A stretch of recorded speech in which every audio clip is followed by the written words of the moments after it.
Hi, welcome to Tales from the Heavy Underground with Gypsy. This is with Clean and Sober Stoner. I am a lucky, lucky girl because I am here with Faetooth, whom I got to see you guys play. Oh my goodness, in Oakland just last weekend, and it was what a show! What a show! Thank you guys for putting that on. I know you guys are home now, hopefully getting a little bit of a break. So how's everyone feeling? Good. Pretty Good. Yeah, getting into creative mode. Awesome. Are you guys thinking about another album? definitely. I like to hear that quite a lot. So yeah, I just discovered you guys a few months back, maybe 4 or 5 months ago, after seeing Snake Mother, and that on my Spotify led me to you guys. And everyone in my band, I go to a lot of shows with my band. We couldn't wait to try to see you. The music is, of course, just so interesting, and you bring the heavy, and then the dynamic between the three of you was so much fun to watch. You guys look like you, okay, you guys are young. I'm assuming under 25? I'm turning I 20. I'm 25. Okay, okay. So you guys are a little older than my adult kids.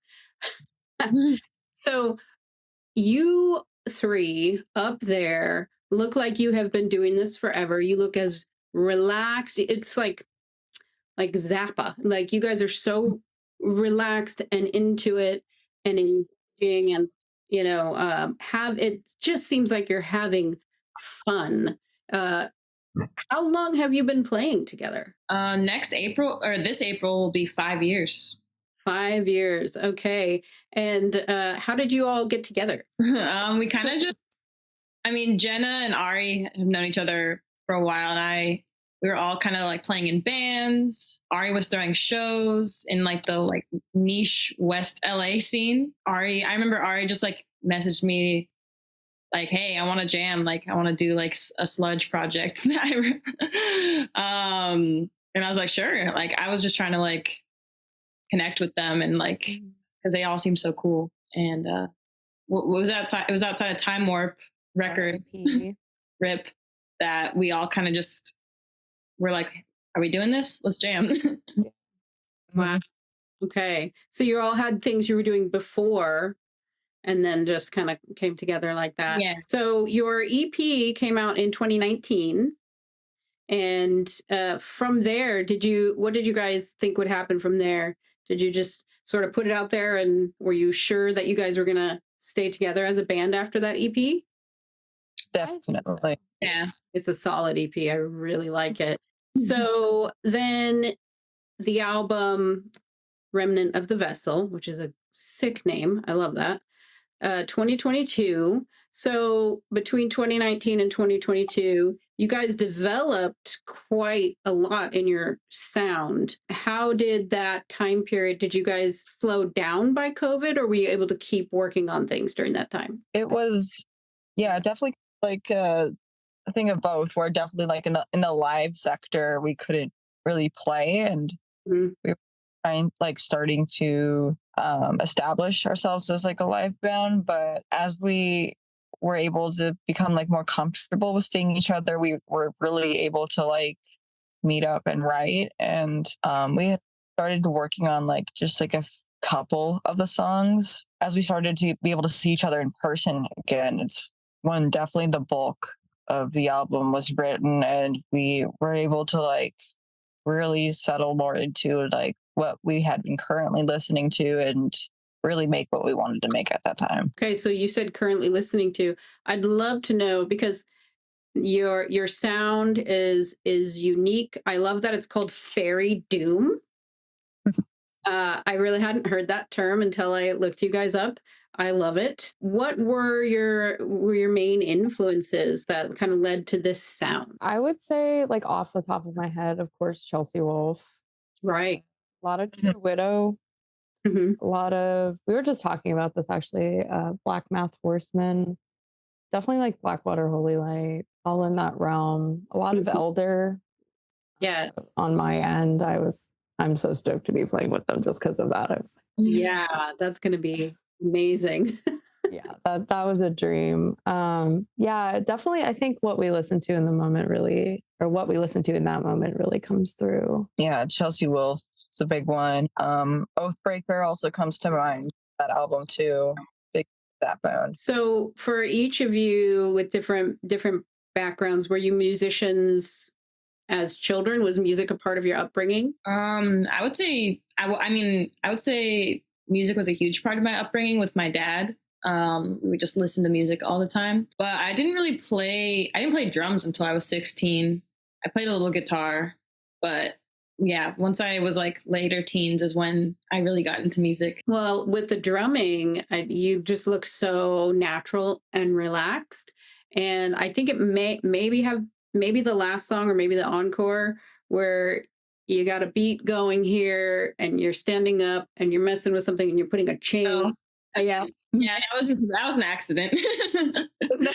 Well, it was I forgot to put on this little chain on my cymbal to make it sizzly, and I was like, well, I want it, so let me just commit. You gotta commit. I did not think you were gonna do that. I was very like the first part of that song is me just hitting the ride cymbal, like yeah. So I didn't really have too much to think about. Well, the guys I was there with, my my band, we couldn't get over it. We thought it was just such a boss move. It was so cool to watch, and you just look so relaxed. And yeah, my drummer was impressed. It's very cool to watch. The bass and guitar here, first of all, both playing Dunables, so that's amazing.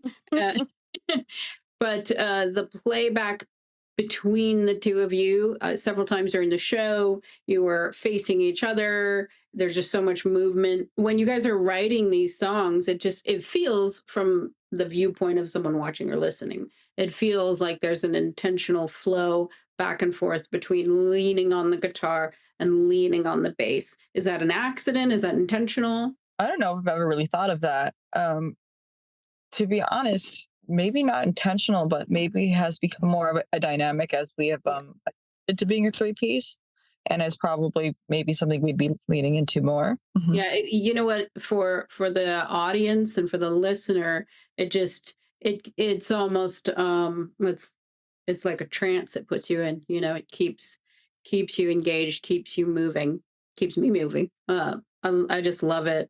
I can't wait to see you guys again. Honestly, Faetooth, that name. It drew me in because of my background growing up around everything fairy related, everything fae related. Where did you guys get that? I wish we had like a more creative answer, but it just came from like a word jumble. Oh, I love that. It's funny because you say that you felt drawn to that in your youth, and just like being a kid and like being playful and like going outside and making like a little home fairy house with like sticks.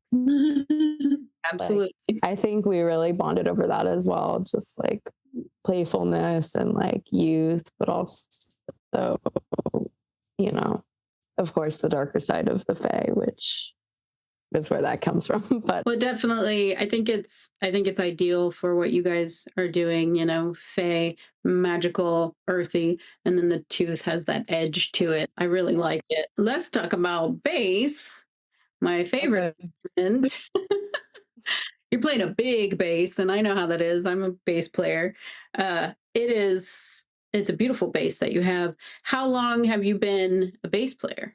So I got my first bass when I was 11 years old. I have a family friend that is a musician as well, and it was a gift for my birthday, and I got a Ibanez. I don't know exactly which one. Some little red Ibanez bass with a crate combo. And from that point, I didn't take lessons or anything. I just kind of would listen to songs that I liked at the time and would just try to play along to what I heard. Mm-hmm. I didn't even know you had to tune the thing. And so God bless my parents for having me play my bass loud. And I would just kind of like mostly just dance around my room with the instrument, kind of set it down for a bit. And then when I was about 17, I wanted to realize that I could actually like make music, and I started to meet people that played music, and I got a Fender P bass and started to actually learn how to play the instrument. But from that point, from 17, once I started to meet people that played in bands and realized like, oh, this could actually be like a real life thing, that's when I started to take playing more seriously. Well, it shows. It really shows. I went from Ibanez to P bass to a jazz bass, all gifts too. So, yeah, it shows, and your movement up there really shows that you're comfortable with it, and you've spent some time on it. So, guitar, the guitar riffs, the guitar licks are really, really, like you said, sludgy. I really like that. Was that your first instrument? Yeah, guitar is my first instrument. I also play bass, but I mean, I mostly like kind of write on bass. And then I expanded on guitar, which is interesting because Jenna kind of does the opposite. So it's kind of like a nice, like, we understand how it goes. Like, yeah, there's that. Yeah, that just answered that mystery of that playback, that yeah. that feel. Okay. Oh, I like that. Yeah, I started playing in my early teens. So I was 14. I'm also self-taught, just like YouTube, just like how do I play the White Stripes and how do I play like yeah, just like the natural progression of like YouTube playing. I don't know. Jenna and I had a very brief project when we were in our teens. It's funny because it naturally like dispersed, but I was still like, I still really want to do something. And I was just so glad that like how it naturally and organically formed together at like a local show. I think just the dynamic with that and my guitar playing just feels very organic. Like I don't feel like I have to like show off or play anything. Like the way Jenna and I play together is just very, like you said, like playback, just really tuning in to each other. It's really nice. It flows really well. So enjoyable. Once you could start touring and all that, you guys have been, from what I can see, fairly busy, and now be opening for Elder. So I'm so excited. yeah. So how does that feel? Like that seems like it's a short amount of time. I think it feels so like overwhelming in a really good way. I think we're really excited. I'm really looking forward to playing new songs and really expanding on that end as well as like the live shows. But I think we're just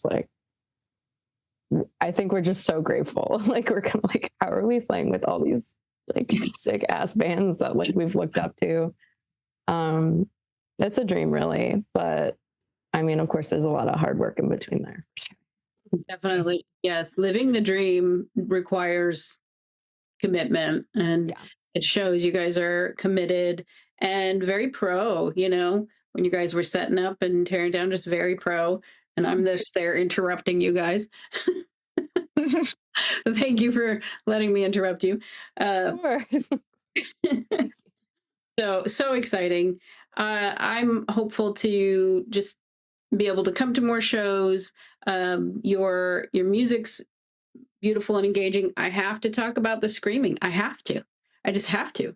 It's you guys have this beautiful music, and then the screaming. Where did that, Jenna, where did that come from?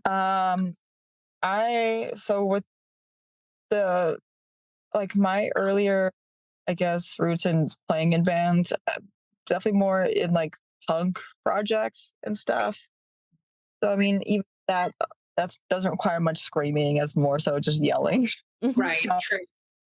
And then with this, and like becoming like being in a band that requires longevity of your voice, and listening to more music that has more like different kind of dreams, and kind of getting interested in that, I just kind of figured out how to do it, but more so learned tips of how to do it without shooting out your voice and your throat, and really learning how to scream from your stomach. And more so just finding different tones and stuff. A lot of like lower stuff and higher stuff actually was stuff that I was encouraged to do in the studio by a friend and producer, Joseph. He really knows how to push us in a healthy way. And yeah, for me, it's just, constant learning. Yeah. Well, it sounds like you're open to that input from Joseph and other, that's the way to go. Other people can draw out what we don't realize we can do. Yeah, So, for sure. yeah. Well, it is, first of all, it's great to listen to. It's that just great, like, grit that comes into the songs. And it is so much fun to watch. So very, very entertaining. So I am really excited to see what you guys do next. Do you anticipate keeping at this for a while? Does it feel Yes, like Definitely. definitely. that's great. The artwork, actually, when I was in the audience, I had someone say, "Oh, that's the person over there that did the artwork." So that person was at the show. It's really, really beautiful and dark, which is the same as your name and the same as what you guys produce. Beautiful and dark. So very enjoyable. Like I said, just excited to see what you guys do next, and hoping the Elder show is, all your dreams come true on that. When is that? May 31st and June 1st. Okay, 2 shows. Excellent. Excellent. Okay. Well, Double thank whammy. you all so much. I have to say, one of the things I love about going to shows is getting kind of pumped up to practice more, to play more, to develop more. And Same. watching you guys, wow, how often do you get together and practice and write? Like once a week. That Well, once. We like want to do more, but we're just individually like so booked. To only meet up on like weekends for the most part. We're working on that end. Yeah, well, obviously, I mean, it's working for you guys, and I'm sure you're practicing in between, but you guys look so solid up there. Just so, Thank you. yeah, so put together and so relaxed. I really admire that. That means a lot. Thank you. Well, and isn't that what it's about? It's, you got those nerves, but you get up there and you just do it anyway. And yeah, it's a gift to yourselves and definitely a gift to the people there. Well, I appreciate your time so much, and I'm very excited to, first of all, get to speak to you like this, and then to see where it goes. I anticipate fantastic things, and I will definitely be at more shows. Thank you. Thanks for having us. Yeah, thank you guys. And take care, get some rest, enjoy spring break, and I will see you guys next time.